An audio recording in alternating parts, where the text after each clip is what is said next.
마가복음 6장 47절로 52절. 다 같이 합독하겠습니다. 시작. 저물매 배는 바다 가운데 있고 예수께서는 홀로 무태에 계시다가 바람이 거스름으로 제자들이 힘겹게 노젓는 것을 보시고 밤 사경쯤에 바다 위로 걸어서 그들에게 오사 지나가려고 하시매 제자들이 그 바다 위로 걸어오심을 보고 유령인가 하여 소리 지르니 그들이 다 예수를 보고 놀람이라. 이에 예수께서 곧 그들에게 말씀하여 이르시되 안심하라 내니 두려워하지 말라 하시고 배에 올라 그들에게 가시니 바람이 그치는지라.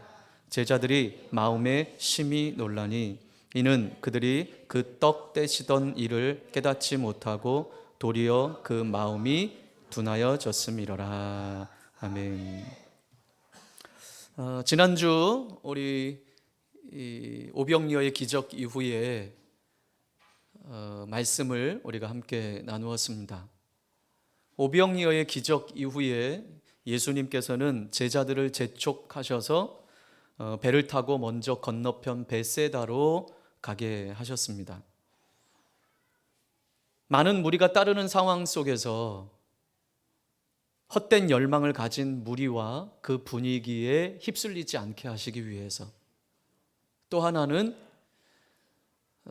예수님과 함께 그 무리들을 먹이는 그 일에 힘쓰고 애썼던, 그래서 많이 지쳐 있었던 제자들을 쉬게 하기 원하셨던 것이었습니다. 제자들을 재촉해서 벳세다로 보내시고 예수님은 뭐 하셨습니까? 홀로 산에 올라가 기도하셨다고 성경은 말씀하고 있습니다. 예수님이 산에서 기도하시는 동안에 밤 늦은 시간 제자들이 탄 배가 바다 가운데서 풍랑을 만나 어려움을 겪게 됐어요. 그런데 그 풍랑을 만나서 어려움을 겪는 그들에게 찾아오셔서 구원해 주신 이야기가 오늘 본문 말씀이에요. 예수님이 산에서 기도하시는 동안에 제자들이 탄 배는 풍랑으로 인해서 죽음의 위기를 맞았습니다. 여러분, 제자들 가운데는 바닷 가운데서 잔뼈가 굵었던 어부들이 있었죠. 그런데 이 어부들조차도 그들의 힘으로서는 이 역풍을 막기란 쉬운 일이 아니었어요. 역풍이 부는 거센 풍랑 속에서 이들이 노를 저어서 앞으로 나아가기라 하는 것은 쉬운 일이 아니었습니다. 여러분, 지금 이러한 상황 가운데 예수님은 지금 어디 계십니까? 산에서 기도하고 계세요. 아직 무태 계신다라고 오늘 성경은 이야기합니다.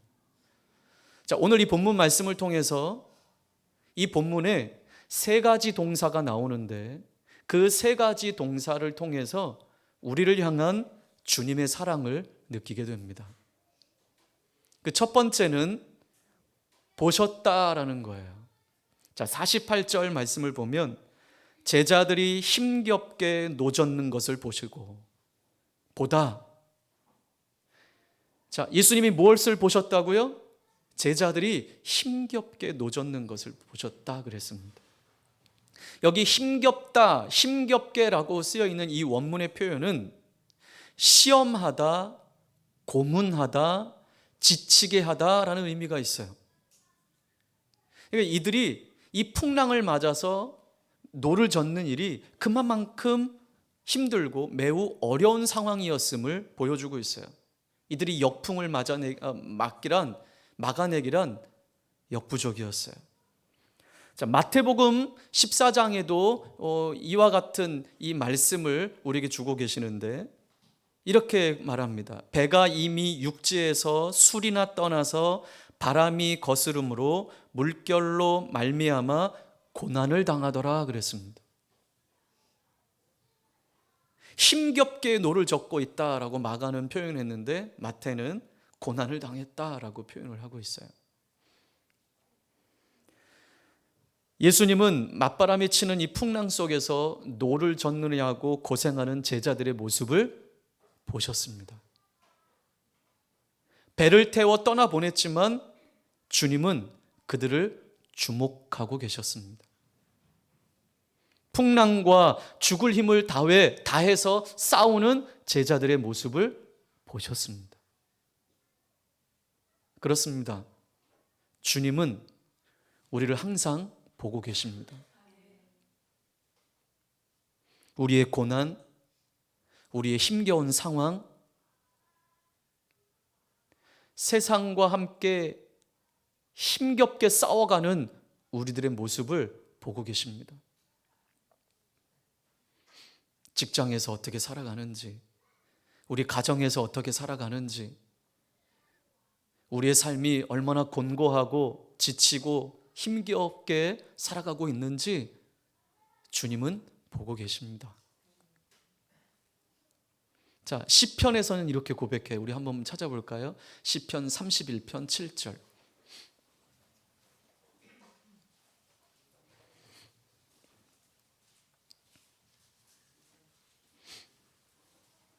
시작. 내가 주의 인자하심을 기뻐하며 즐거워할 것은 주께서 나의 고난을 보시고 환난 중에 있는 내 영혼을 아셨으며. 주께서 나의 고난을 보시고, 주께서 나의 고난을 보신다는 거예요.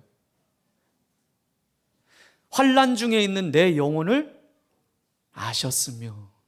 여러분, 보고 계신다라고 하는 것은 우리의 사정을 알고 계신다라는 거예요. 그래서 오늘 이 시인은 기뻐한다라는 거예요. 즐거워한다라는 거예요. 주님이 나의 고난을 보고 계시고 나의 환난 중에 있는 내 영혼을 아시기 때문에 내가 기뻐하고 즐거워한다고 고백하고 있어요. 여기 나의 고난을 보시고 내 영혼을 아신다라고 하는 이 표현은 주님이 나의 필요를 아신다라는 의미예요. 나의 필요를 아신다. 그렇습니다. 주님은 지금 나의 상황을 알고 계세요. 보고 계세요.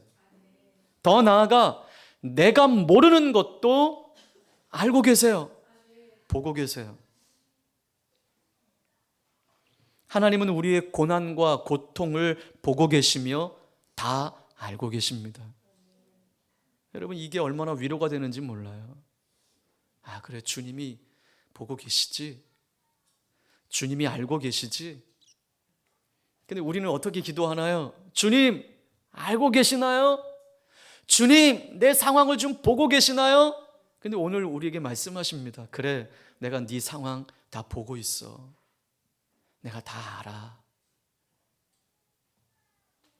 여러분, 하나님께서 아신다라고 하는 것은 공감하신다라는 의미예요. 하나님께서 보고 아시고 공감하시기 때문에 우리를 위로하실 수 있는 거예요. 사람의 위로는 우리에게 위로가 되지 않아요. 그러나 하나님의 위로는 우리의 모든 상황과 형편과 처지를 다 아시고 보고 계시기 때문에, 공감하시기 때문에 우리에게 진짜 위로가 되는 거예요. 자, 두 번째 동사는 오셨다라는 거예요. 오셨다. 자, 48절 하반절 말씀을 보면 밤 사경쯤에 바다 위로 걸어서 그들에게 오사 지나가려고 하시매. 그들에게 오사.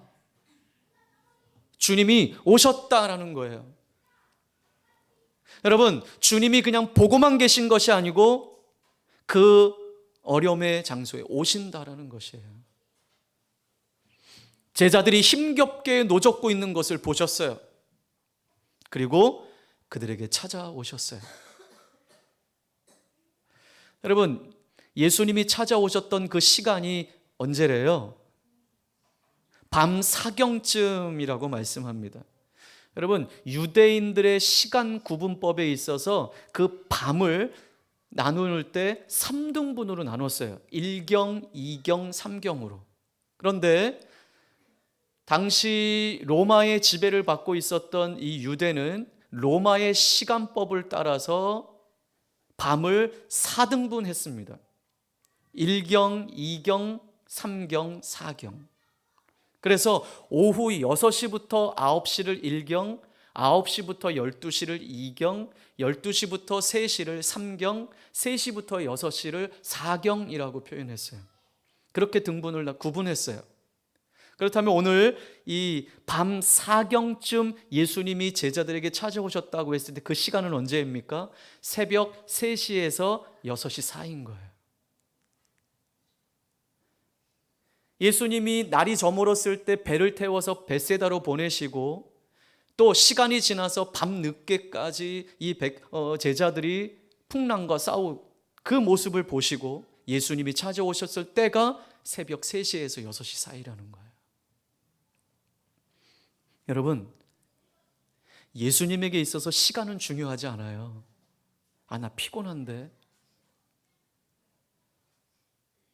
예수님에게 있어서 그 상황이 얼마나 최악인가라도 중요하지 않아요. 주님은 시간이 언제든지 상관없이, 그 상황이 어떠하든지 상관없이 우리에게 찾아오시는 분이세요. 어린 시절 저는 좀 자주 아팠어요. 뭐 크게 아픈 게 아니라 뭐 감기 뭐 이런 것들. 그래서 막 열이 한번 나면 심하게 나고 그렇게 좀 많이 자주 아팠어요. 그래서 저희 어머니에게 들었던 이야기는 그 어렸을 때 밤에, 여러분 부모 입장에서 막 밤에 아이들이 아프면 좀 그렇잖아요. 어떻게 할 수도 없고. 근데 밤에 막 열이 나면 제가 막 이렇게 까무러친대요. 그러면 그걸 퍼대기에 업고 그 새벽에 막 달려가서 병원, 그 당시엔 뭐 개인병원 이렇게 샷다가 내려져 지금도 기억이 나요. 그 샷다가 내려져 있는 샷다 문을 막 두드리면서 문 좀 열어달라고. 그 새벽에 뭐 요즘같이 뭐 새벽에 앱 켜가지고 택시 딱 콜하고 이러면 택시가 집 앞에까지 와서 타고 병원 가고 뭐 이런 시대가 아니잖아요. 제가 기억으로는 제 어린 시절의 기억은 한참 걸어 나가야 행길가, 길, 도로, 거기서 또 한참 가야 병원이 나오고 했었는데 그 어머니의 말씀이 오늘 말씀을 준비하면서 이번 주 준비하면서 그 말씀이 생각이 났어요. 이 이야기가 생각이 났어요. 이것이 부모의 마음 아닌가. 여러분, 이 부모의 마음이 우리 주님의 마음이에요.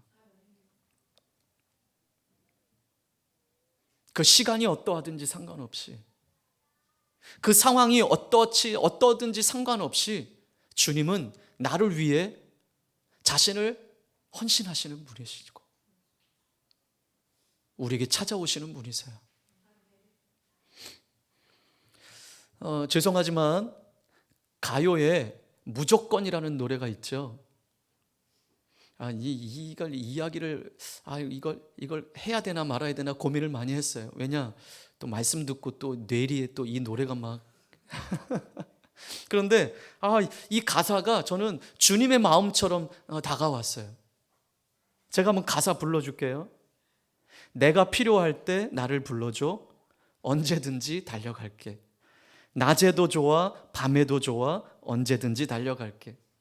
다른 사람들이 나를 부르면 한참을 생각해 보겠지만 당신이 나를 불러준다면 무조건 달려갈 거야. 당신을 향한 나의 사랑은 무조건이야. 당신을 향한 나의 사랑은 특급 사랑이야. 태평양을 건너 대서양을 건너 인도양을 건너서라도 당신이 부르면 달려갈 거야. 무조건 달려갈 거야. 저는 이것이 주님의 마음으로 다가왔어요. 너를 향한 나의 사랑은 특급 사랑이야. 무조건이야.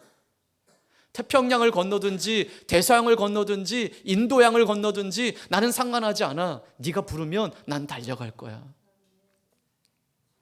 난 또 가요에 이렇게 은혜 받긴 또 두 번째 이문세의 붉은 노을 난 너를 사랑해. 그거의 두 번째 하나님이 날 사랑하신대요.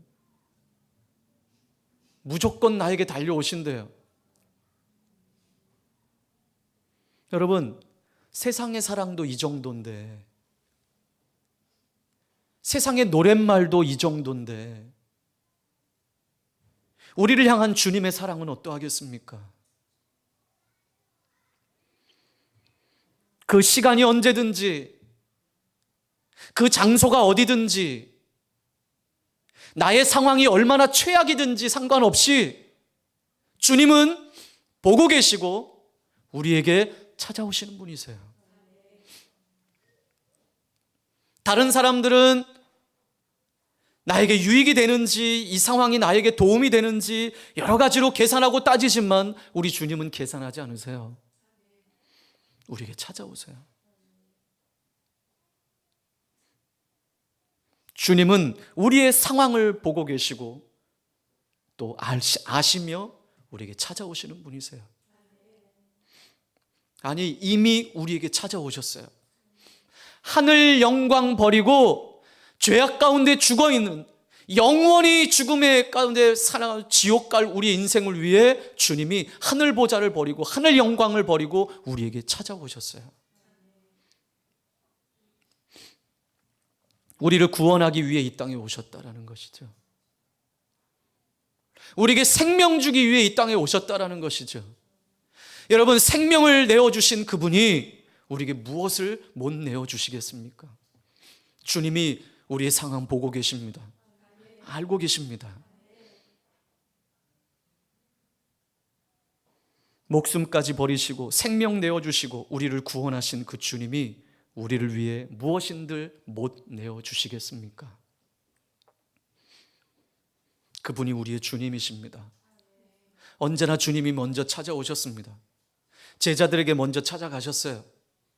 삭개오에게 먼저 찾아가셨어요. 사마리아 여인에게 먼저 찾아가셨어요. 부활하시고 또 사람들에게 찾아오셨어요. 언제나 주님은 우리에게 찾아오시는 분이세요. 우리가 인식하지 못할 뿐이에요. 주님은 항상 나에게 찾아오시는 분이세요. 그 주님이 황폐한 우리 인생 가운데 찾아오셨어요. 이것이 은혜예요. 이거보다 더 큰 은혜 있어요? 주님이 날 찾아오셨다라는 이 은혜보다 더 큰 은혜가 있습니까? 이 은혜를 아는 자는 하나님께 감사하는 거예요. 예수님은 바다 위를 걸어 제자들에게 오셨어요. 제자들은 바다 위로 걸어오시는 그 예수님을 보고 유령인 줄 알았어요. 그리고 무서워 소리쳤어요. 이는 그들이 예수님을 보고 유령인 줄 알고 놀랐기 때문이었어요. 자, 예수님은 무서워 소리치는 제자들에게 이렇게 말씀하십니다. 50절 중반절에 다 같이 읽어볼까요? 시작. 안심하라, 내니 두려워하지 말라. 다시 한번요. 주님이 뭐라고 말씀하셨습니까? 안심하라, 내니 두려워하지 말라. 여기 내니라는 말은요, 나다라는 말이에요. 안심하라, 나다. 두려워하지 말아라. 나다, I am.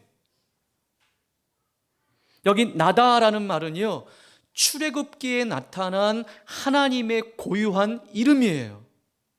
자, 우리 출애굽기를 한번 가서 보겠습니다. 잘 알고 있는 말씀인데요.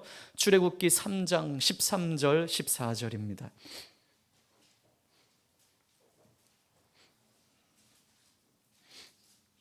출애굽기 3장 13절 14절 시작. 모세가 하나님께 아뢰되 내가 이스라엘 자손에게 가서 이르기를 너희의 조상의 하나님이 나를 너희에게 보내셨다 하면 그들이 내게 묻기를 그의 이름이 무엇이냐 하리니 내가 무엇이라고 그들에게 말하리이까. 하나님이 모세에게 이르시되 나는 스스로 있는 자이니라. 또 이르시되 너는 이스라엘 자손에게 이같이 이르기를 스스로 있는 자가 나를 너희에게 보내셨다 하라. 아멘. 여러분, 애굽에서 고통당하는 그 이스라엘 백성들의 소리를 들으시고 하나님 모세를 선택하셔서 이제는 훈련이 끝난 모세를 애굽으로 보내시려고 하십니다. 모세에게 찾아가셨어요. 가라는 것이죠. 그때 모세가 하나님께 묻죠. 하나님, 그럼 제가 가서 누가 보냈냐고 하면 그분의 이름이 뭐냐고 물으면 뭐라고 합니까? 근데 하나님 뭐라고 하셨습니까? 나는 스스로 있는 자다. 너는 이스라엘 백성에게 가서 이렇게 이야기하라는 거예요. 나는 스스로 있는 자다. 여기 나는 스스로 있는 자다라는 말이 나다라는 말이에요. I am, 내니라는 말이에요. 그러므로 예수님께서 공포에 떨고 있는 제자들에게 나다라는 말을 통해서 자신이 누구인지를 밝히 드러내신 거예요. 자신이 여호와 하나님이심을 제자들에게 밝히신 것입니다. 예수님은 제자들에게 자신이 메시아로 오신 하나님의 아들이심을 드러내신 것이었어요. 두려워하는 제자들에게 주님은 안심시키십니다. 여기 안심하라라는 원문의 말은 용기를 내라, 담대하라 그런 뜻이에요. 너 용기 내라, 담대하라. 나다, 두려워하지 말아라. 용기와 위로를 더하는 주님의 강한 명령의 말씀인 거예요. 이것이 바로 주님이 풍랑이는 바다를 걸어서 제자들을 찾아오신 이유와 목적인 것이에요. 제자들을 찾아오셔서 안심시키시려고 제자들을 찾아오신 거예요. 아까도 이야기했지만 바다에서 잔뼈가 굵은 제자들이지만 지칠 대로 지쳐서 아무것도 할 수 없는 이 제자들에게 찾아오신 주님, 그리고 그들에게 들려주신 이 주님의 음성, 고난 가운데 있을 때 주신 이 주님의 음성, 안심하라, 나다, 두려워하지 말아라. 세 번째 51절 말씀입니다. 자, 시작. 배에 올라 그들에게 가시니 바람이 그치는지라 제자들이 마음에 심히 놀라니. 자, 세 번째 동사는 오르셨다라는 말이에요. 자, 바람이 언제 그쳤습니까? 예수님이 배에 오르시니 바람이 그쳤다고 오늘 본문이 말씀하고 있어요. 예수님이 배에 오르실 때 비로소 제자들은 거스르는 바람 앞에서 괴로이 노젓는 일, 죽음의 위기로부터 자유롭게 되었습니다. 여러분, 예수님이 배에 오르셨다라는 말은 예수님께서 우리 고난의 현장에 함께 하신다라는 의미예요. 이처럼 주님이 우리 삶의 현장에 오르실 때, 다시 말해서 우리 주님이 내 삶의 현장 가운데 함께 하실 때 삶의 모든 문제는 해결될 수 있습니다. 자, 우리 요한복음 6장을 한번 가서 보겠습니다.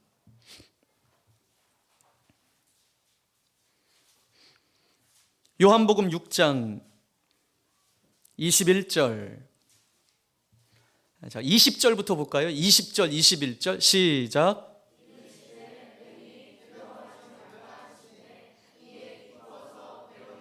네. 자, 주님이 안심하라, 내니 두려워하지 말아라. 자, 그 말씀을 듣고 제자들이 어떻게 반응했어요? 이에 기뻐서 배로 영접했다. 자, 예수님이 배에 오르시니 어떻게 됐어요? 비로소 거스르는 바람이 멈췄습니다. 여러분, 주님이 우리의 삶의 현장에 함께 하실 때 이런 은혜가 있습니다. 주님이 내 인생의 배에 오르실 때, 주님이 내 삶의 현장에 오르실 때 우리에게 부는 역풍은 멈추게 될 것입니다. 자, 그런데 오늘 본문 가운데 문제가 해결됐는데 제자들은 뭐 하고 있습니까? 오늘 본문에 보니까 마음에 심히 놀랐다 이렇게 표현합니다. 근데 오늘 이 놀랐다라고 하는 원문의 의미는 의식을 잃다라는 의미가 있어요. 그러니까 이들이 놀란 건 그냥 깜짝이야 이런 의미가 아니에요.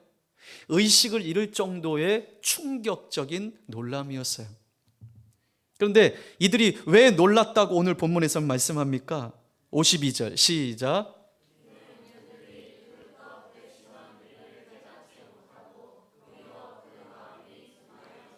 네, 바로 전날이에요. 전날.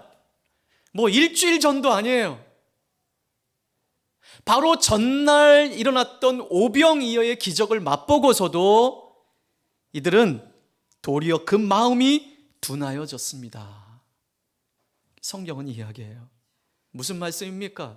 오병이어의 기적을 경험했음에도 불구하고 아직 예수님이 누구신지 깨닫지 못한 거예요. 여러분, 우리 삶에 하나님은 기적을 행하십니다. 근데 우리의 믿음 없음, 마음의 둔함 때문에 그 은혜를 누리지 못하는 거예요. 오늘 주님은 힘겹게 역풍을 맞아 힘겹게 노젓고 있는 제자들의 모습을 보셨습니다. 그리고 찾아오셨습니다. 그리고 그들의 배에 오르셨습니다. 그들을 구원해 내신 것이죠. 제자들의 고난에 주님이 함께 하셨습니다. 새벽에 풍랑에 시달리며 힘겹게 노젓는 이 제자들의 모습이 오늘 우리의 모습이기도 합니다. 우리를 뒤흔들어 놓는 거센 세상의 풍파, 염려와 걱정거리가 태산을 이루고 있는 우리의 삶 속에서 환난과 고난과 어려움 속에 있는 우리 주님은 보고 계십니다. 보고 계실 뿐만 아니라 우리에게 찾아오십니다. 찾아오실 뿐만 아니라 우리의 삶의 현장의 배에 오르십니다. 함께 하신다라는 것이죠. 그리고 부드럽지만 강한 음성으로 우리에게 말씀하십니다. 뭐라고요? 안심하라. 내니 두려워하지 말아라. 아까 가요 이야기 했는데 가요만 얘기하면 좀 그러니까 여러분, 제이어스 찬양팀의 노래 가운데 러브레터라고 하는 찬양이 있어요. 이 찬양 제가 가사 읽어드릴게요. 안심하라. 내가 널 사랑한다. 두려워 말아라. 내가 다 알고 있다. 외로워 말아라. 내가 함께한다. 너의 생각보다 그보다 널 사랑한다. 내가 널 얼마나 사랑하는지 나의 모든 것을 걸고 너를 만났고 너의 모든 순간을, 너의 모든 마음을 가장 먼저 함께 할 거야. 내가 널 얼마나 기다리는지 나의 모든 것을 걸고 너를 얻었고 너의 작은 신음도 작은 웃음에도 가장 먼저 널 찾을 거야. 내 사랑아. 이 찬양 아시는 분도 있을 거예요. 여러분 이번 주에 한번 좀 들어보세요. 제이어스의 러브레터. 안심하라. 이 첫 마디가 얼마나 은혜가 되는지 몰라요. 여러분, 주님이 우리를 사랑하십니다. 그래서 우리에게 우리의 상황을 보고 계시고 우리에게 찾아오시고 함께 하십니다. 안심하라. 내니 두려워 말라.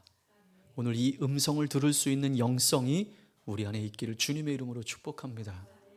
인생의 역풍이 불어올 때에, 그래서 힘겹게 노를 젓는 우리의 삶 속에서, 아니 우리의 능력으로는 이 역풍을 해결할 수 없는 상황에서 우리의 상황을 보시고 찾아오시고 그 현장에 함께 하시며 우리에게 안심하라. 나다. 두려워하지 말아라. 이렇게 말씀하시는 주님의 음성을 듣기를 주님의 이름으로 축복합니다. 주님의 능력을 의심하지 마십시오. 온전히 믿기를 바랍니다. 그러할 때 내 생각이 정리될 것입니다. 우리 삶의 문제가 풀어지게 될 것입니다. 우리가 해야 할 일은 우리 보고 계시고 찾아오시는 그 주님을 기뻐 맞이하는 것입니다. 인생의 역풍이 불어올 때에 안심하십시오. 두려워하지 마십시오. 주님이 보고 계십니다. 찾아오십니다. 그리고 우리와 함께